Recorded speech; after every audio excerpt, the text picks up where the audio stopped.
So मैले चाहिँ फेरि पनि तपाईहरुको लागि चाहिँ यो सेकेन्ड चाहिँ पार्ट बनाएको छु यही अल्जेब्रिक एक्सप्रेसनको र आज मैले चाहिँ तपाईहरुको लागि चाहिँ यो जुन सेकेन्ड नम्बरको जुन क्वेशन छ त्यो चाहिँ सल्युसन चाहिँ गर्न गइराखेको छु र यदि चाहिँ तपाईहरुले चाहिँ पहिलो भिडियो हेर्नु भएको छैन भने तपाईहरुले यो च्यानलको प्लेलिस्टमा गएर पनि हेर्न सक्नुहुन्छ अथवा यो भिडियोको तल पनि त्यसको म लिंक चाहिँ राख्ने प्रयास चाहिँ गर्छु र त्यहाँबाट पनि तपाईहरुले चाहिँ हेर्नु होला किनभने यदि तपाईहरुले चाहिँ पहिलो भिडियो चाहिँ हेर्नु भएको छैन भने त्यसमै मैले चाहिँ हरेक बेसिक कुराहरु चाहिँ भनेको छु र त्यो भिडियो चाहिँ हेरिहाल्नु भयो भने तपाईलाई थप चाहिँ के हुन्छ त हौसला प्रदान हुन्छ थप चाहिँ तपाईलाई के हुन्छ त यो जुन 2 नम्बरको जुन क्वेशन छ त्यो चाहिँ सल्युसन गर्न तपाईहरुलाई चाहिँ सजिलो चाहिँ हुन्छ अप्ठ्यारो चाहिँ हुने छैन सो मैले चाहिँ तपाईलाई रिक्वेस्ट के गर्न चाहन्छु त तपाईहरुले पहिलो भिडियो चाहिँ हेर्नु होला त्यसपछि यो भिडियो चाहिँ हेर्नु भयो भने तपाईहरुले मात्रै चाहिँ राम्ररी चाहिँ बुझ्न सक्नुहुन्छ र यो भिडियोमा पनि म तपाईहरुलाई चाहिँ के गर्छु त यो क्वेशनलाई मजाले चाहिँ सम्झाउने चाहिँ प्रयास गर्छु सो अब लाग्यो यो भिडियोलाई चाहिँ सल्युसन गरौँ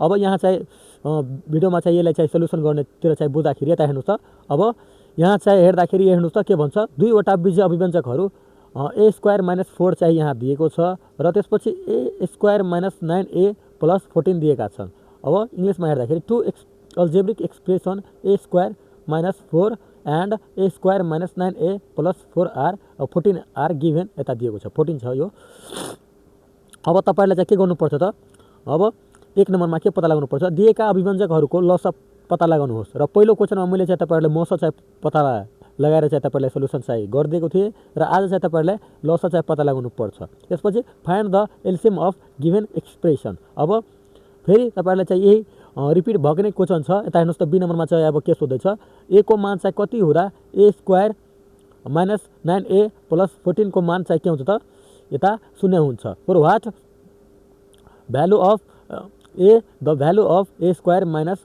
9a प्लस 14 इज 0 तपाईहरुले चाहिँ यता मैले क्वेशन चाहिँ जम्मै पढेर चाहिँ सुनाए त्यसपछि अब यो चाहिँ यति बुझिसकेपछि अब हामीले चाहिँ सल्युसन गर्नुपर्ने भनेको यसलाई चाहिँ सल्युसन गर्नुपर्छ a स्क्वायर माइनस 4 त्यसपछि यसलाई चाहिँ सल्युसन गर्नुपर्छ a square minus 9a plus 4 लाई चाहिँ सल्युसन गर्नुपर्ने हुन्छ र पहिला म चाहिँ पहिलो अभिव्यञ्जक प्रथम यसलाई के भन्छ त यसरी चाहिँ लेख्नु होला ल अब म चाहिँ तपाईहरुको लागि चाहिँ यो सल्युसन चाहिँ गर्छु अब यहाँ हेर्नुस् त पहिलो दिएको छ तपाईहरुले पहिलो अभिव्यञ्जक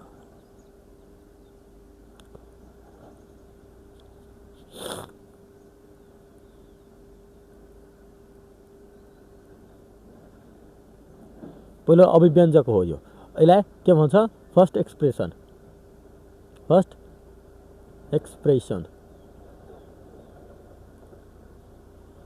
ल अब यति चाहिँ तपाईहरुले बुझिसकेपछि यता हेर्नुस् त यो चाहिँ इक्वल टु कति लेख्नु होला a स्क्वायर माइनस चाहिँ 4 लेख्नु होला यो चाहिँ स्ट्यान्डर्ड फर्ममा छ अब यसलाई के गर्नु त बिस्तारै बिस्तारै म चाहिँ यसलाई एक्सप्यान्डेड फर्ममा लाग्छु स्ट्यान्डर्ड फर्ममा रहेको छ र यसलाई के गर्छु एक्सप्यान्डेड फर्ममा लाग्छु अब a स्क्वायर छ अब 4 लाई चाहिँ तपाईहरुले के गर्नु होला त यता फ्याक्टराइज चाहिँ गर्नु भयो भने यता हेर्नुस् त अब 2 2 जा कति भयो त 4 त मैले चाहिँ के गर्दा 2 को स्क्वायर चाहिँ गर्दिए यता बनाउनु भयो भने यता हेर्नुस् त 2 × 2 चाहिँ तलमा यसको पेयर चाहिँ बन्छ सो मैले चाहिँ के गर्दा 2 को स्क्वायर चाहिँ गर्दिए अब यसलाई चाहिँ के गर्नुपर्छ तपाईलाई यसलाई कुन फर्मुलामा चाहिँ लाग्नुपर्छ मैले पहिलो भिडियोमा तपाईलाई चाहिँ भनेको थिएन तपाईलाई चाहिँ थाहा नै होला यहाँ चाहिँ म चाहिँ तपाईलाई लेखिदिन्छु फेरि चाहिँ बुझ्न अप्ठ्यारो नहोस् भनेर यता हेर्नुस् त अब a square minus b square यो भयो स्ट्यान्डर्ड फर्म अब यसलाई चाहिँ एक्सप्यान्डेड फर्ममा चाहिँ लाग्दाखेरि a प्लस b चाहिँ हुन्छ त्यसपछि के हुन्छ a माइनस b चाहिँ हुन्छ सो यही कन्सेप्टलाई चाहिँ यहाँ पनि अप्लाई गरौँ अब के हुन्छ a प्लस 2 हुन्छ र के हुन्छ a plus a minus plus त मैले लेखिदिएँ माइनस हुन्छ अब a माइनस 2 चाहिँ यहाँ हुन्छ यो चाहिँ तपाईहरुले चाहिँ बुझ्नु चाहिँ पर्छ यो चाहिँ मैले चाहिँ के गर्थे त यो एक्सप्यान्डेड फर्ममा चाहिँ लेखिदिए ल अब यति चाहिँ बुझिसके पश्चात अब यो चाहिँ हाम्रो जुन पहिलो जुन एक्सप्रेसन थियो त्यो चाहिँ के भयो त यो सकिसकेको छ पहिलो अभिव्यञ्जकको मैले चाहिँ सल्युसन गरिदिए जुन चाहिँ के आयो त a प्लस 2 र के भयो त a माइनस 2 चाहिँ आएको छ त्यो चाहिँ त्यसरी चाहिँ बुझ्नुपर्छ अब यहाँ हेर्नुस् त अब दोस्रो अभिव्यञ्जक अब के भन्छ दोस्रो अभिव्यञ्जक अब दोस्रो अभिव्यञ्जक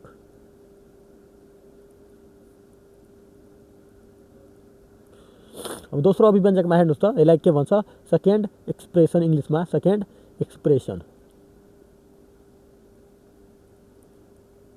सेकेन्ड एक्सप्रेसनमा हेर्नुस् त के रहेको छ हाम्रो यता क्वेशनमा नै प्रोभाइड चाहिँ गरिदिएको छ a स्क्वायर माइनस 9a त्यसपछि के छ 14 यहाँ दिएको छ। यति चाहिँ तपाईहरुले चाहिँ त्यो गर्नुपर्छ। अब यसलाई चाहिँ के गर्नुपर्छ, फेरि के गर्नु होला त, यसलाई टार्गेट गर्नुहोस्। यसलाई यो जुन 14 छ त्यसलाई चाहिँ टार्गेट गर्नुहोस् त के हुन्छ। अब यसलाई चाहिँ टार्गेट गर्दाखेरि चाहिँ के हुन्छ, यता मैले चाहिँ तपाईलाई फेरि चाहिँ यो जुन 14 छ त्यसको मैले चाहिँ के गर्दा यो फ्याक्टराइज चाहिँ गरेँ, यसको खण्डीकरण मैले चाहिँ गरिदिएँ। अब 2 ले चाहिँ डिभाइड गर्दा 14 मा यदि तपाईले चाहिँ 2 ले चाहिँ डिभाइड गर्नुभयो कति हुन्छ, 7 हुन्छ। त्यसपछि यसरी चाहिँ त्यो भइहाल्छ। अब यहाँ हेर्नुहोस् त, अब यो भन्दा चाहिँ सिम्प्लिफाई फर्ममा चाहिँ लग्न सकिँदैन यसलाई, किनभने अब यसको चाहिँ गर्नुभयो भने यो डेसिमलमा चाहिँ आउने सम्भावना धेरै नै हुन्छ। अब यहाँ हेर्नुहोस् त, अब के हुन्छ यसको, यहाँ चाहिँ हेर्दाखेरि अब के हुन्छ, अब यो 2 र प्लस 7 चाहिँ जोड्नु भयो भने कति हुन्छ, माइनस चाहिँ के हुन्छ, अब माइनस होस् अथवा प्लस होस् के हुन्छ, यो 9 हुन्छ। अब यसलाई म चाहिँ यसलाई के गर्छु त, राम्रो चाहिँ यसलाई पहिला ढाल्ने चाहिँ प्रयास गर्छु। पहिला त मैले यसरी चाहिँ सिम्प्लिफाई फर्ममा चाहिँ गर्दै 14 मा मैले चाहिँ के गर्दा 2 ले चाहिँ डिभाइड गर्दा के 7 भयो। अब यसलाई चाहिँ के गर्छु, a स्क्वायर, त्यसपछि माइनस 9 छ त, माइनस 9 छ भने माइनस यता म के गर्छु 2 लेख्छु, पहिला के लेख्छु 2a लेख्छु, किनभने यसको के छ त, यो जुन अल्जेब्रिकमा छ नि यो कुन छ, a चाहिँ यहाँ दिएको छ, त्यसैले मैले चाहिँ a लेख्छु। त्यसपछि अब यहाँ चाहिँ माइनस छ त यहाँ पनि म के गर्छु, माइनस नै प्रयोग गर्छु, माइनस 7 चाहिँ गर्छु, 7a, त्यसपछि प्लस चाहिँ यहाँ के गर्छु 14 चाहिँ प्रयोग म गर्छु। त के भयो, a स्क्वायर, त्यसपछि माइनस 2a, त्यसपछि माइनस यहाँ भयो, त्यसपछि 7a, त्यसपछि प्लस 14 चाहिँ यहाँ हुने भयो। ल अब यहाँ चाहिँ के गर्नुपर्छ, तपाईँलाई कमन चाहिँ लिनुपर्छ। अब कमन लिँदाखेरि के भयो त, यहाँ a स्क्वायर छ भन्नाले यता 2वटा a छ, त्यसपछि माइनस छ, अब त्यसपछि 2a छ। यता हेर्नुहोस् त, मैले एउटा चाहिँ a चाहिँ कमन लिएँ, त्यसपछि के भयो, यहाँ 2वटा a थियो त एउटा a बाँकी रह्यो, त्यसपछि यहाँ a त मैले कमन लिइहाल्थेँ, कति बाँकी रह्यो 2 रह्यो। अब यहाँ चाहिँ के गर्नुपर्छ त, यता 7 चाहिँ कमन लिनुपर्छ, किनभने 7 मा चाहिँ के हुन्छ त, 7 मा पनि डिभाइड लाग्छ र 14 मा पनि यो 4 हो। तपाईँले चाहिँ फेरि कन्फ्युजन नहोस्, यो चाहिँ के हो त 14 हो, 14। यता हेर्नुहोस् त, अब यहाँ चाहिँ मैले के गर्दा 7 चाहिँ कमन लिएँ, त्यसपछि यहाँ के बाँकी रह्यो, a बाँकी रह्यो, त्यसपछि माइनस र प्लस चाहिँ के हुन्छ, माइनस हुन्छ, जुन चाहिँ मैले तपाईँहरूले चाहिँ पहिलो भिडियोमा पनि मैले सम्झाएकै कुरा नै हो। त्यसपछि अब 7 लिएर चाहिँ 14 मा चाहिँ डिभाइड गर्दाखेरि के हुन्छ, 7 टू जा कति हुन्छ त, 14 नै हुन्छ। अब यहाँ चाहिँ कति आयो त, 2 नै आयो। ल यति चाहिँ बुझिसकेपछि अब तपाईँले जुन यो a-2 छ र यहाँको a-2 छ त्यो पहिला कमन चाहिँ लिइहाल्नुहोस् त, a-2 चाहिँ भयो। त्यसपछि के भन्छ, यहाँ यो कुन बाँकी रह्यो त, a-7 चाहिँ रह्यो, त त्यो लिइहाल्नु, a-7। यति मैले चाहिँ तपाईँलाई चाहिँ विस्तृत रूपमा चाहिँ तपाईँलाई चाहिँ जानकारी चाहिँ गराइदिएँ। अब यहाँ हेर्नुहोस् त, यति बुझे पश्चात अब तपाईँलाई चाहिँ के गर्नुपर्छ त, अब यो पहिलो जुन क्वेसन हाम्रो भन्छ दिएका अभिव्यञ्जकहरूको चाहिँ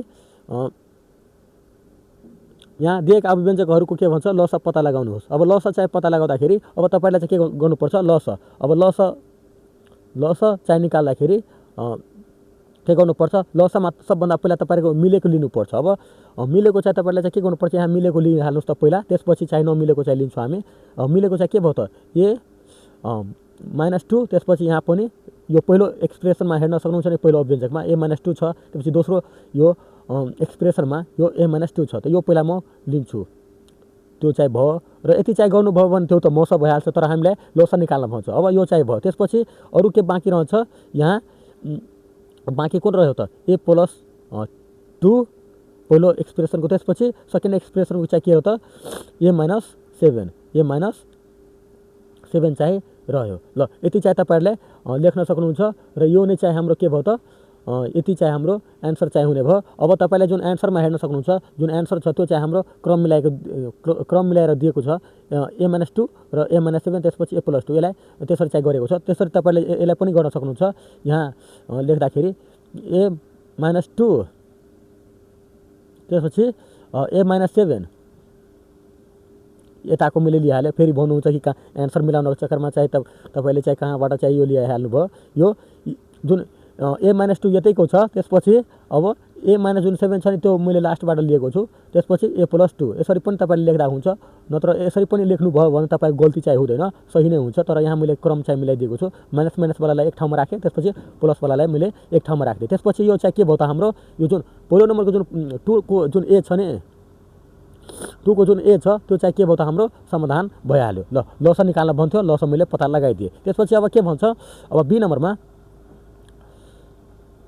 के भन्छ त, अब a को चाहिँ भ्यालु कति हुँदा चाहिँ यता चाहिँ तपाईँले चाहिँ भनिरहेको छ नि, यहाँ हेर्नुहोस् त, पहिले फेरि चाहिँ इन्डिकेट चाहिँ गरिदियो। अब दिएका अभिव्यञ्जकहरूको लस पत्ता लगाउनुहोस्। त्यो त भइ नै हाल्यो। त्यसपछि ए को मान चाहिँ कति हुँदा चाहिँ ए स्क्वायर माइनस 9a प्लस 14 को मान चाहिँ 0 हुन्छ। ल अब हामीले चाहिँ एक्सप्रेसनमा चाहिँ के दिएको छ त? ल अब यसलाई नै चाहिँ त्यो गरौँ। अब पहिला चाहिँ हेर्नुहोस् त, यो हामी यता जुन पहिलो चाहिँ लिएर चाहिँ गर्छौँ।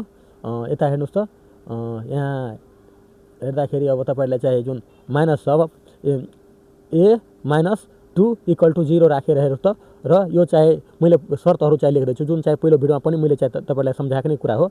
अब ए भयो, त्यसपछि यो जुन -2 छ यसलाई चाहिँ यो साइडमा लगाउँदाखेरि के हुन्छ त?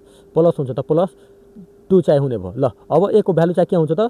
2 हुन्छ। कि त अब कि त लेख्नु होला, कि त अथवा आइदर लेख्नु होला। इङ्ग्लिसमा लेख्नुहुन्छ भने आइदर, र यहाँ म चाहिँ तपाईँलाई चाहिँ जनाइदिन्छु। इङ्ग्लिसमा लेख्नु होला भने आइदर लेख्नु होला। आइदर के हुन्छ? 2 हुन्छ। अथवा नेपालीमा लेख्नु हुन्छ भने कि त लेख्नु होला। कि त, ल कि त के हुन्छ?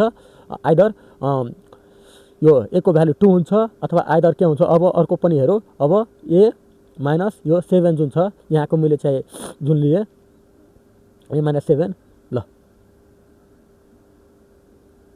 यो चाहिँ 7 हो। ल यति चाहिँ तपाईँले चाहिँ बुझिराख्दाखेरि अब तपाईँहरूलाई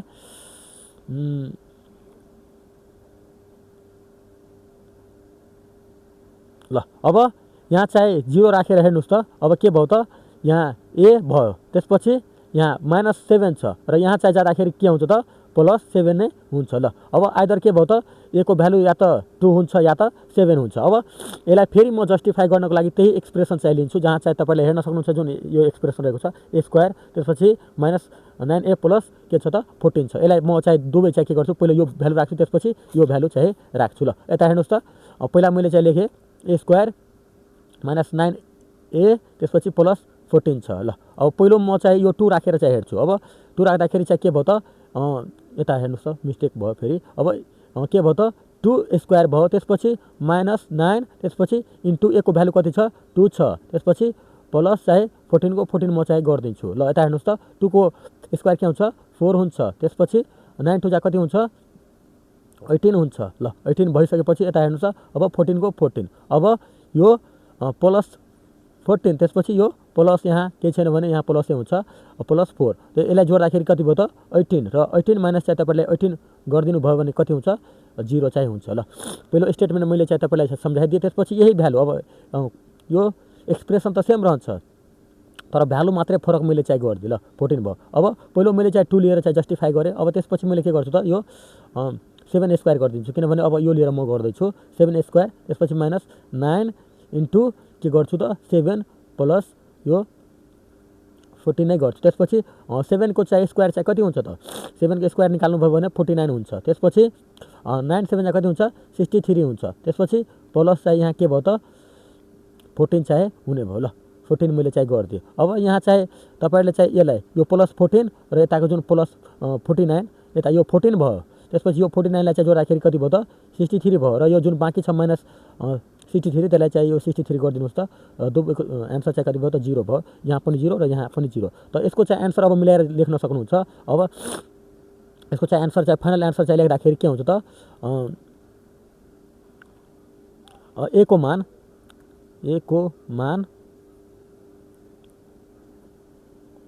2 र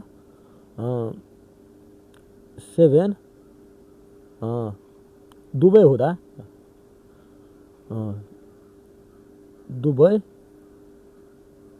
हुँदा के हुन्छ त? यो एक्स स्क्वायर र 9a प्लस 14 छ, के हुन्छ? को जुन छ नि को मान के हुन्छ? 0 हुन्छ। 0 अथवा यसलाई 0 भन्छ, 0 हुन्छ। ल यसरी चाहिँ तपाईँको यो चाहिँ सल्युसन चाहिँ भयो। ल यसरी मैले चाहिँ तपाईँहरूलाई चाहिँ यता डिटेलमा चाहिँ सम्झाइदिएँ। ल यो यसरी चाहिँ तपाईँलाई चाहिँ बुझ्नुपर्छ। र यहाँ चाहिँ मैले जुन सम्झाउन खोजेको जुन कुरा छ नि, यहाँ धेरै जसो भाइ बहिनीहरूले यहाँ चाहिँ मिस्टेक गर्छ कि यहाँ चाहिँ कसरी चाहिँ यस्तो भइदियो त? अब यहाँ चाहिँ जुन ए स्क्वायर -9a छ नि, यसलाई चाहिँ के गर्नु त? यो 14 जुन छ सबभन्दा लास्टको, त्यसलाई चाहिँ फ्याक्टराइज गर्नु होला। त मैले चाहिँ यहाँ 14 लाई के गर्दा 2 ले चाहिँ डिभाइड गर्दा चाहिँ कति भयो त? यो 7 भयो। त्यसपछि अब तपाईँले चाहिँ यस्तो जुन छ नि यहीबाट चाहिँ तपाईँले मिलाएर अब यसरी चाहिँ जोड र घटाउ गर्दाखेरि यसरी जोड र घटाउ गर्नुहोस् कि यहाँ चाहिँ के हुन्छ त माइनस चाहिँ 9 आउनै पर्छ। त यहाँ चाहिँ तपाईँले -2a र -7a चाहिँ गरिदिनु भयो भने तपाईँले पक्कै पनि यहाँ -9 चाहिँ पाउन सक्नुहुन्छ। त्यस्तो कन्सेप्टमा मैले चाहिँ तपाईँलाई चाहिँ भन्न खोजेको छु। ल अब यो चाहिँ यसरी चाहिँ समाधान भएको छ र अब तपाईँले मैले चाहिँ फाइनल एन्सर पनि लेखाइदियो अथवा यो र को सट्टा अथवा तपाईँले अथवा लेख्न सक्नुहुन्छ। दुवै चाहिँ एकैपटक हुँदैन। अथवा के हुन्छ त a को मान 2 अथवा 7 दुवै हुँदा चाहिँ के हुन्छ त a² - 9a + 14 को मान चाहिँ 0 हुन्छ। तपाईँले चाहिँ यसरी चाहिँ फाइनल एन्सर चाहिँ लेख्न सक्नुहुन्छ। सो तपाईँले चाहिँ यो भिडियो चाहिँ कस्तो लागेको छ तपाईँले चाहिँ आफ्नो अमूल्य चाहिँ प्रतिक्रिया दिन चाहिँ नभुल्नुहोला र अब भेट्नेछौँ हामी अर्को भिडियोमा। सो भिडियोलाई अन्त्यसम्म हेरिदिनु भएकोमा तपाईँलाई धेरै धेरै धन्यवाद। ल अब भेट्नेछौँ अर्को भिडियोमा। Thank you.